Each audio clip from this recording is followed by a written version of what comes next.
मोदी जी ने बिल्कुल खुले दिल से तमाम पुरानी बुराइयों को दूर करने के लिए हर संभव प्रयास किया है। सुप्रीम कोर्ट ने आज एक बात तो स्पष्ट कर दी है कि पूरे एक्ट को स्टे करने का आधार नहीं है। काफी दिनों से इसका इंतजार था। आज वक्फ अमेंडमेंट एक्ट को लेके जो कुछ सेक्शंस को लेके जो चैलेंज किया गया था सुप्रीम कोर्ट के जरिए कई पक्षकारों ने, उसको लेकर के सुप्रीम कोर्ट ने आज इंटरिम रिलीफ दिया है। देखिए, सरकार की मंशा बिल्कुल साफ थी। भारत सरकार जब से मोदी जी के नेतृत्व में भारत सरकार का गठन हुआ है, उन्होंने हमेशा कुछ न कुछ अच्छा करने के प्रयास किए हैं। और जो एक पुरानी परंपराएं चली आ रही थी या पुराने मसले जो पेंडिंग थे, जिसको लोग हाथ लगाते हुए भी डरते थे कि नहीं वोट की पॉलिटिक्स की तहत कि नहीं इसको छेड़ेंगे तो कोई हमारे वोटों पर फर्क ना पड़ जाए, मोदी जी ने बिल्कुल खुले दिल से तमाम पुरानी बुराइयों को दूर करने के लिए हर संभव प्रयास किया है। और उसी के क्रम में ये वक्फ अमेंडमेंट एक्ट लाया गया था, क्योंकि सारी दुनिया जानती है, पूरा हिंदुस्तान जानता है कि वक्फ के मामलात को लेकर के किस तरीके से करप्शंस हैं, किस तरीके से वक्फ की प्रॉपर्टी को खुट-बुट किया गया पिछले 50 सालों के अंदर। उसी को बुनियाद बना करके वक्फ अमेंडमेंट एक्ट लाया गया था। लेकिन लोगों को कुछ शंकाएं थी, कुछ शको शुबा था, जिसको लेकर के वो सुप्रीम कोर्ट मूव हुए थे। और सुप्रीम कोर्ट ने आज एक बात तो स्पष्ट कर दी है कि पूरे एक्ट को स्टे करने का आधार नहीं है।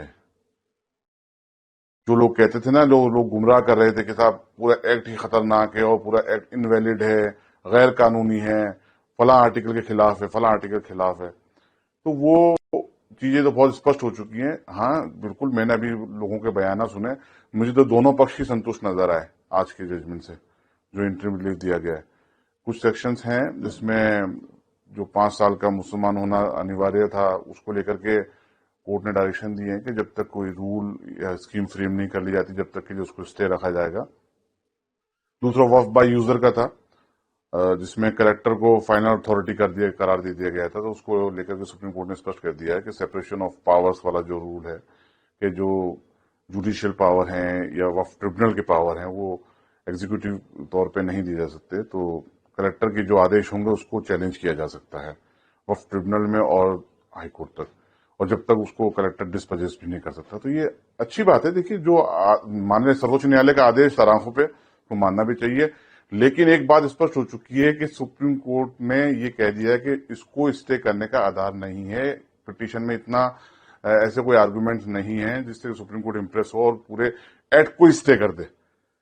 भारत सरकार जो वक्फ अमेंडमेंट एक्ट लाई है और वो अब पूरी तरीके से लागू होगा पूरे देश में, और हमें पूरी उम्मीद है कि जो करप्शन वक्फ को लेकर के किया जा रहा था पिछले 50 सालों से, वो दूर किया जाएगा और वक्फ की प्रॉपर्टियों का सही इस्तेमाल होगा सोसाइटी के अपलिफ्टमेंट के लिए, मुसलमान खासतौर से मुस्लिम कम्युनिटी के अपलिफ्टमेंट के लिए।